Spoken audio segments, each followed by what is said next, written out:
Hello, this is doctor Rupinder Kaur. Welcome to physio lectures.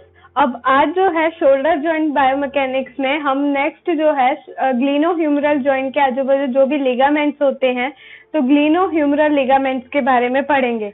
अभी तक जो है शोल्डर जॉइंट बायोमैकेनिक्स में sternoclavicular joint, acromioclavicular joint, scapulothoracic joint और ग्लिनोह्यूमरल जॉइंट जो है इन सब के बारे में हमने पढ़ा था। उसके बाद ग्लिनोह्यूमरल कैप्सूल के बारे में भी। अगर अभी तक आपने वो सारे वीडियोस ना देखे हो तो उनका जो लिंक है नीचे डिस्क्रिप्शन में दिया होगा या फिर ऊपर आई बटन आ रहा होगा, तो वहां पे जाके आप देख सकते हैं।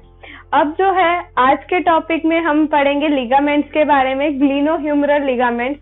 बेसिकली ग्लिनोह्यूमरल लिगामेंट्स दो तरह के होते हैं, एक इंट्रा कैप्सुलर, दूसरे एक्स्ट्रा कैप्सुलर।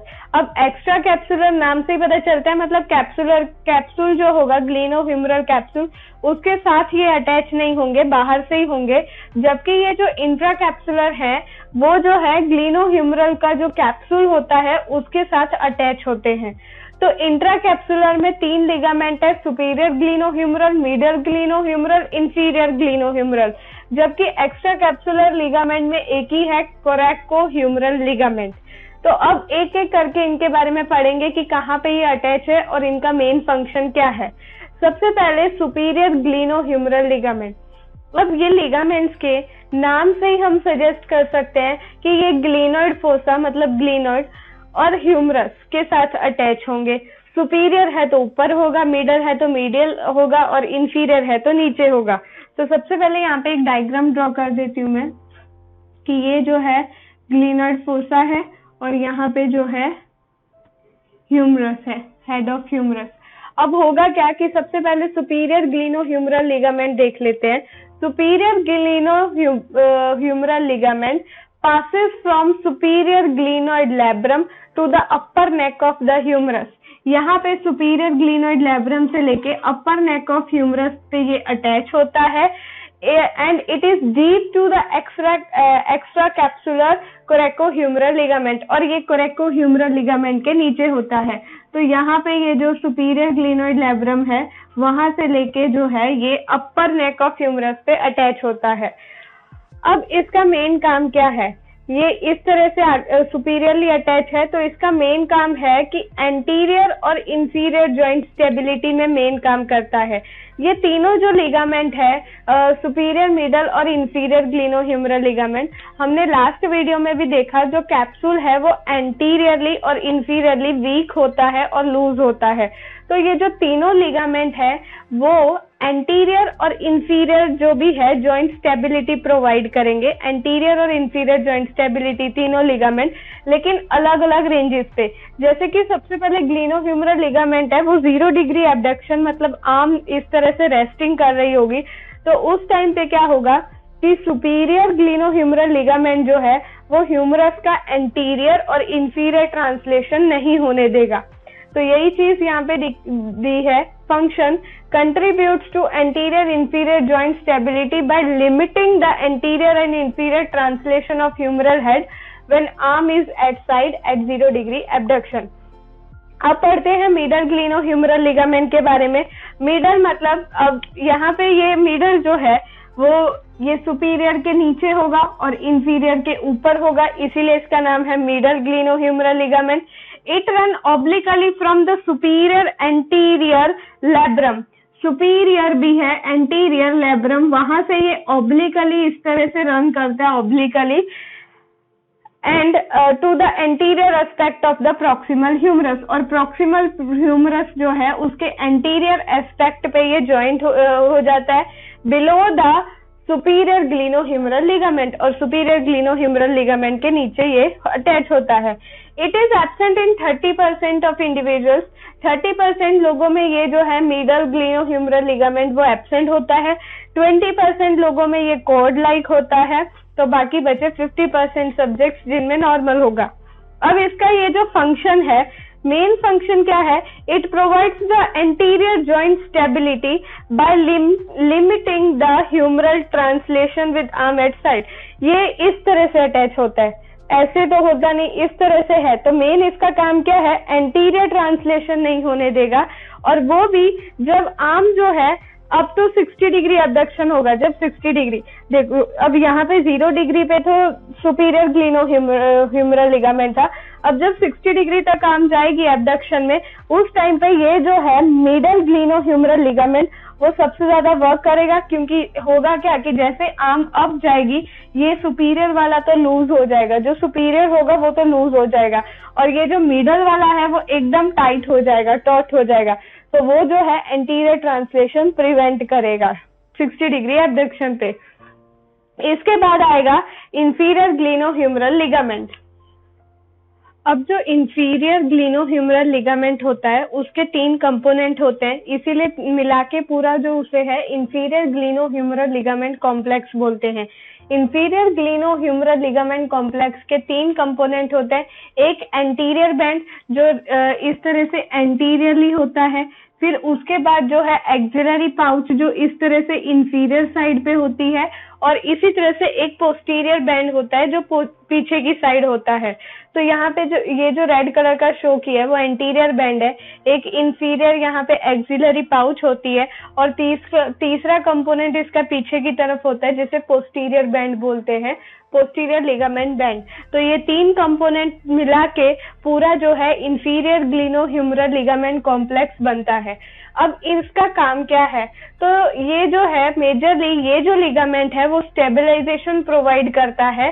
जैसे ही हम आर्म एबडक्शन करते हैं मोर देन 60 डिग्री, तो क्या होता है, यहाँ पे जो इंफीरियर वो लिगामेंट होता है और यहाँ पे एक्सिलरी पाउच होती है वो इस तरह से टॉट हो जाती है, और इंफीरियर ट्रांसलेशन जो है वो नहीं होने देती। ह्यूमरल हेड का इंफीरियर ट्रांसलेशन जो है उसे प्रिवेंट करेगी। तो होगा क्या कि it play a major role in stabilisation with abduction.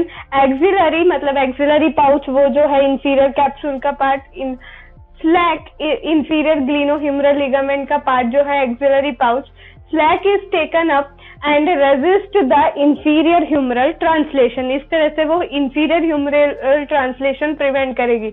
अब होगा क्या कि यहाँ पे एंटीरियर और पोस्टीरियर बैंड भी है, उनका काम भी होगा।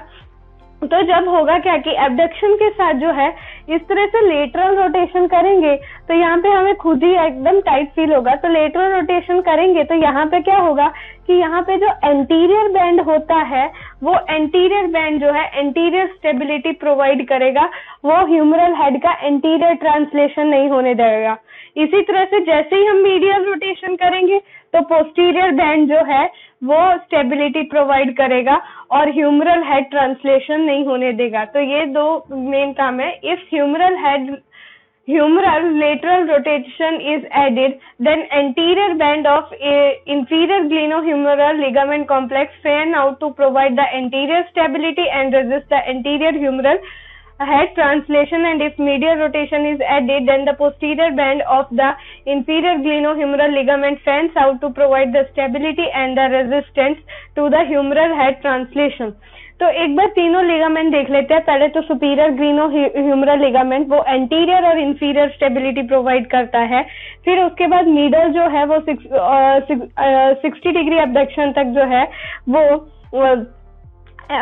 एंटीरियर स्टेबिलिटी जो है वो प्रोवाइड करता है। बेसिकली जो भी एंटीरियर ह्यूमरल हेड ट्रांसलेशन है वो नहीं होने देगा।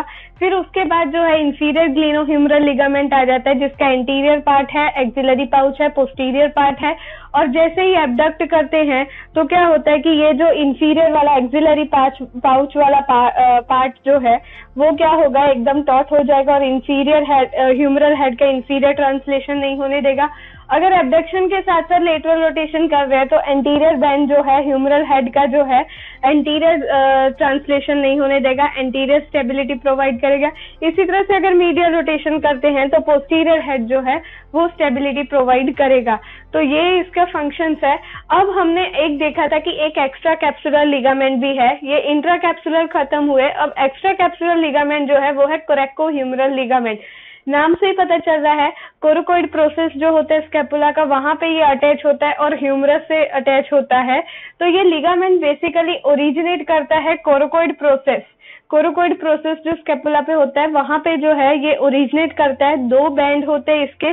पहला बैंड जो है वो कहाँ सुप्रास्पाइनेटस और ग्रेटर ट्यूबरकल पे ज्वाइन होता है, मतलब यहाँ से कोरोकोइड प्रोसेस से आया और सुप्रास्पाइनेटस पे ज्वाइन हुआ। और हमने देखा भी है कि ये जो सुपीरियर ग्लिनोह्यूमरल लिगामेंट है उसके ऊपर से ये जाता है, तो यहाँ पे कहीं ज्वाइन होगा।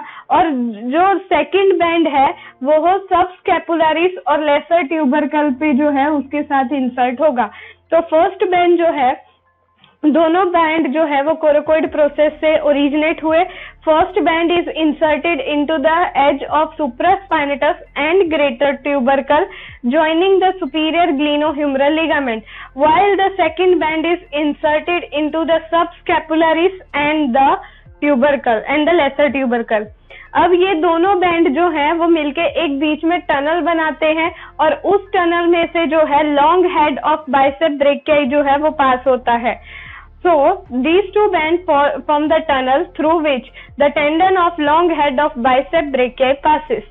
अब इसका फंक्शन क्या होते हैं कोरेकोह्यूमरल लिगामेंट के, वो देख लेते हैं। सबसे पहले ये क्या करता है, limit the inferior translation in dependent arm position. इस तरह से डिपेंडेंट आर्म पोजीशन है, आर्म रेस्टिंग पे है, तो उसका इंफीरियर ट्रांसलेशन होने से रोकता है और ये जो है स्टेबिलिटी प्रोवाइड करता है।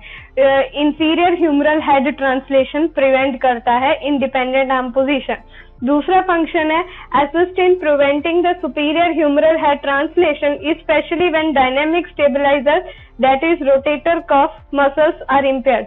जब हमारे डायनेमिक स्टेबलाइजर अच्छे से वर्क नहीं कर रहे हैं, मतलब रोटेटर कफ जो है वो इम्पेयरमेंट उनमें आ गई है, उस टाइम पे क्या होता है कि ये जो कोरेकोह्यूमरल लिगामेंट है वो जो है सुपीरियर ह्यूमरल हेड ट्रांसलेशन जो है उसे प्रिवेंट करता है। तो ये था लिगामेंट्स ऑफ ग्लिनोह्यूमरल जॉइंट के बारे में। अगर आपको मेरा वीडियो अच्छा लगा तो लाइक एंड शेयर जरूर करें और मेरे चैनल को सब्सक्राइब करें। Thank you.